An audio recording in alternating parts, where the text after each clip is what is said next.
What's up guys, my name's Liam and today we're going to be taking a look at two brand new keyboards from Melgeek. We have the Made68 Ultra and the Made68 Air. I've gotten a lot of requests from people to take a look at these as they have a pretty unique look to them, and on top of that they're supposed to have a very promising performance, having an 8,000 hertz polling rate and up to a 16,000 hertz scan rate. So how do they stack up against competition? How's my experience with them been so far? And hopefully I'll be able to help you decide whether or not any one of these could be the perfect gaming keyboard for you. So let's check it out.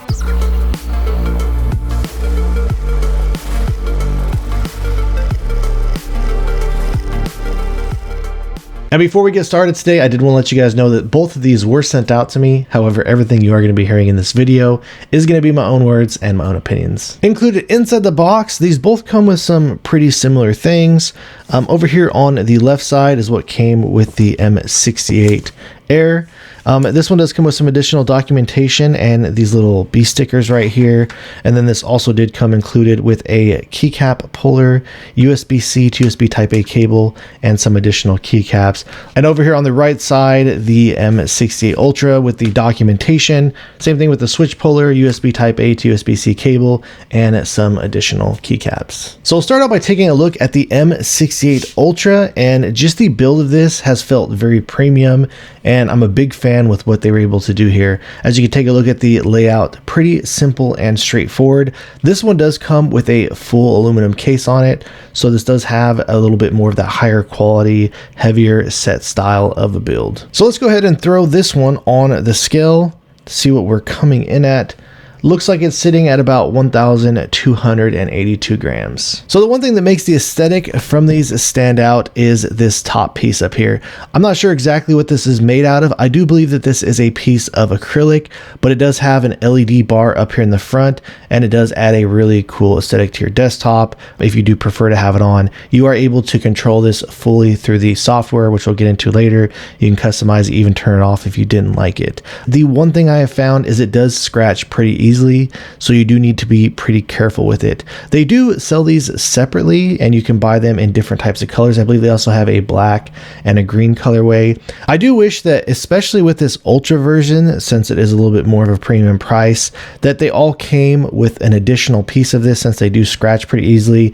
I already have some scratches on here and I have been, what I feel like, been pretty easy with it for the most part, but I obviously do move my keyboards around quite a bit, taking them apart and stuff like that, to give you a review of them. One thing I do want to say is this does come with a red colorway, so the one thing that is kind of unfortunate about that is it looks really great, especially if this is like your favorite color or something you just want to stick with, for example.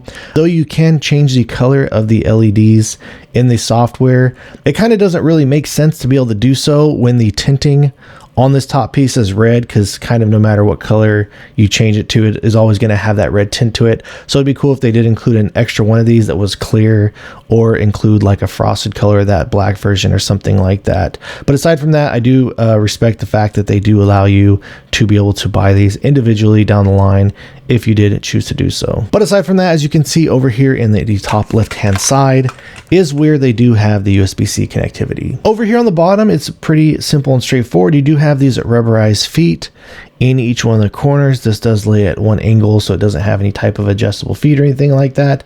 I have really been enjoying these feet. However, this design on these, they do feel really grippy. As I've been using this on my desk, it sits nice and planted. I haven't had any issues with it wobbling on me or moving around or anything like that.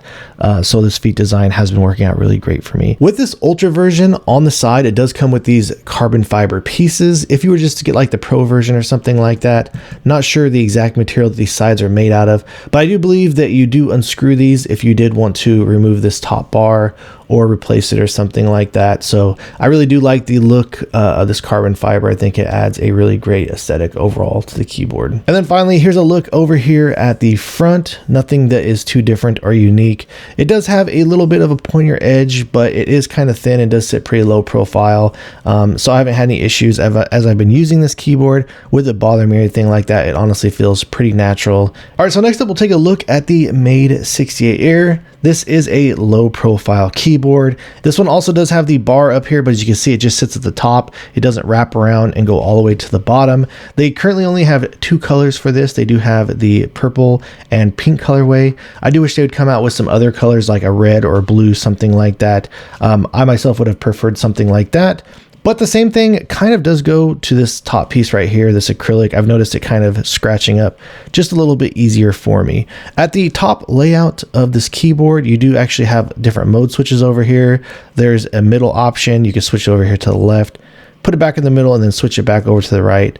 And then you do have the USB-C connectivity over here on the left-hand side as well. And for the build of this is using an all top aluminum tray piece right here, but it does have a pretty thin piece of plastic, over here on the bottom that it does screw into. But as for the layout on this goes, you do have the rubberized feet in each one of the corners, and this one actually does have flip out feet if you wish to adjust the angle of the keyboard itself, and these feet do have rubberized bottoms as well to give you some additional grip. And then here's a look of the front layout. It does have 3 LED indicators over here. I do believe this is for like caps lock and stuff like that, but obviously since this is a low profile keyboard, this one is going to be a little bit lighter as far as the weight goes. So throwing this on my scale, looks like we got the Air coming in at 652.9 grams. Here's a look of the keycaps that do come included with the Made68 Ultra. They are made out of PBT and they do feel high quality. And then next up here is a look of the keycaps that do come included on the Made68 Air, and these are also made out of PBT. These are both using the TTC COM or KOM switches, though the Made68 Air is going to be using the mini version of these switches. Taking a look at the inside, these do feel very stable and have a very minimal amount of stem wobble. These switches are rated at an initial force of around 35 GF with a bottom out of around 50, and on the mini versions of these switches, this just has this single rail design. These two also do feel very stable with very minimal amount of stem wobble, though these are rated at an initial of around 34 GF, so the feeling of these as far as the weight goes is not that far off. I did mess around with putting a Jade Pro switch in here, and it did seem to work just fine. I do kind of feel like I still slightly do prefer the magnetic Jade Pros though, however.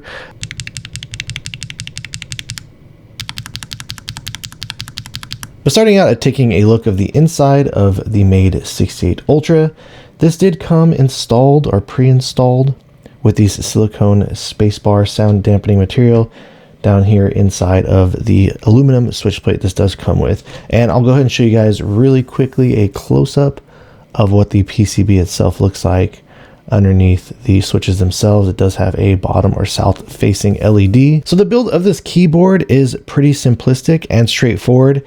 As you can clearly see over here on the left hand side, this does have a warranty void sticker, so do keep that in mind if you do plan on opening this up. If you do plan on keeping that warranty, this will more than likely void that. So once you do remove the screws right here in the switch plate, there's kind of this longer piece of the PCB that kind of sticks up through the top of the case there, so something to bear in mind. But they do have a pretty simplistic approach to the internals on this.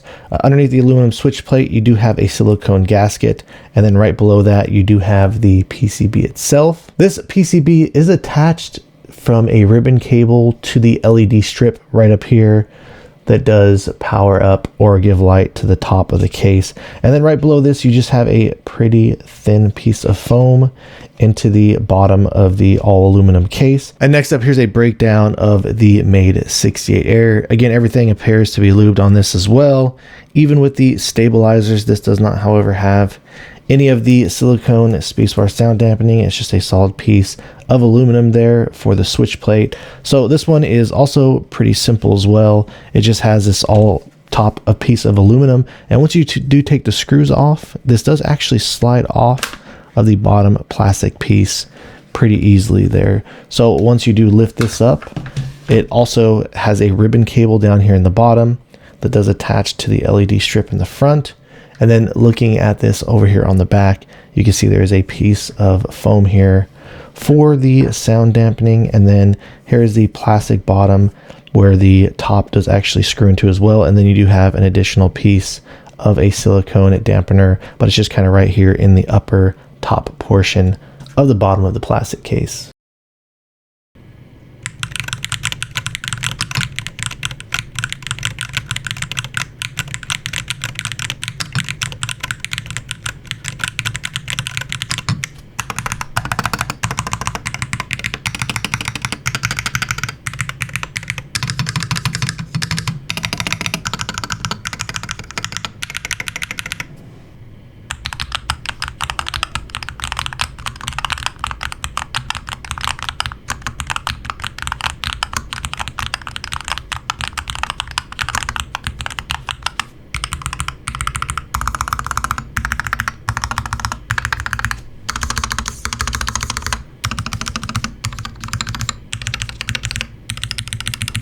Both of these keyboards are using a web-based driver called the Melgeek Hive.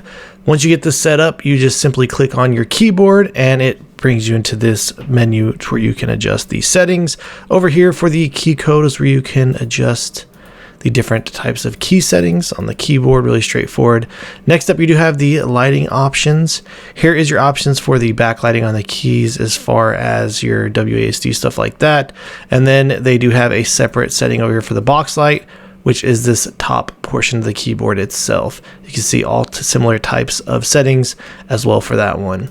Next up, you do have this super key setting where you can make adjustments on things like DKS, shortcut keys. They got macro in here, and then you got things like snap tap, QRT. To set up something like the snap tap, this has been working out well for me. Very simple and straightforward.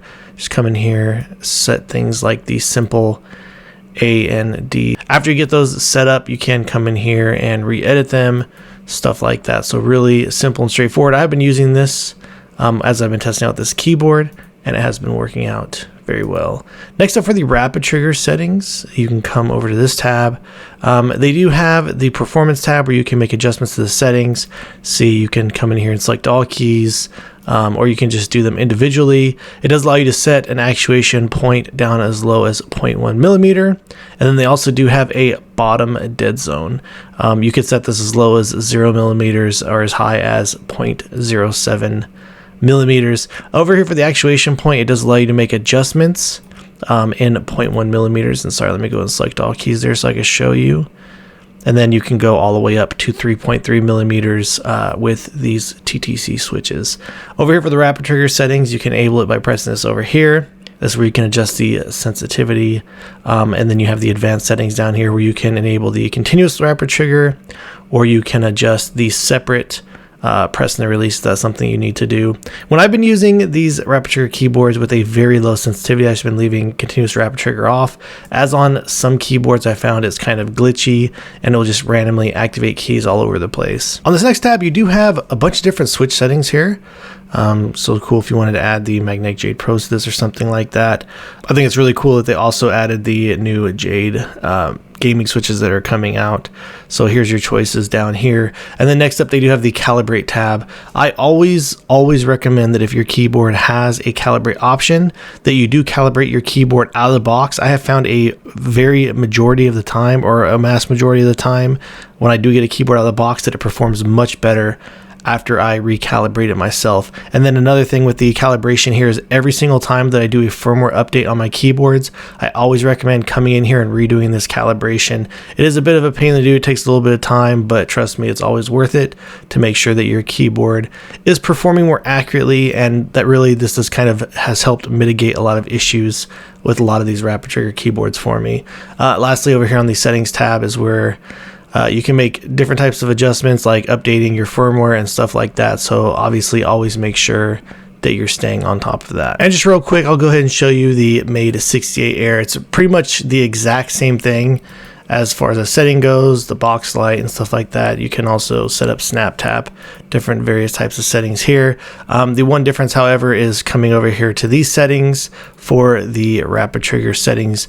Same thing, you can go as low as a 0.1 millimeter on this and make adjustments in 0.1 millimeter increments. But as you can see, this goes to a maximum of 2.8 millimeter for these TTC Com mini switches. And then this one has a minimum dead zone of 0.02 millimeters on it, but you can also go up as high as the 0.07. And then over here for the sensitivity, same thing, you go as low as 0.1 millimeter, and you can go as high as 2 millimeters on this. Same thing with the continuous rapid trigger, the separate on the press and the release for the rapid trigger.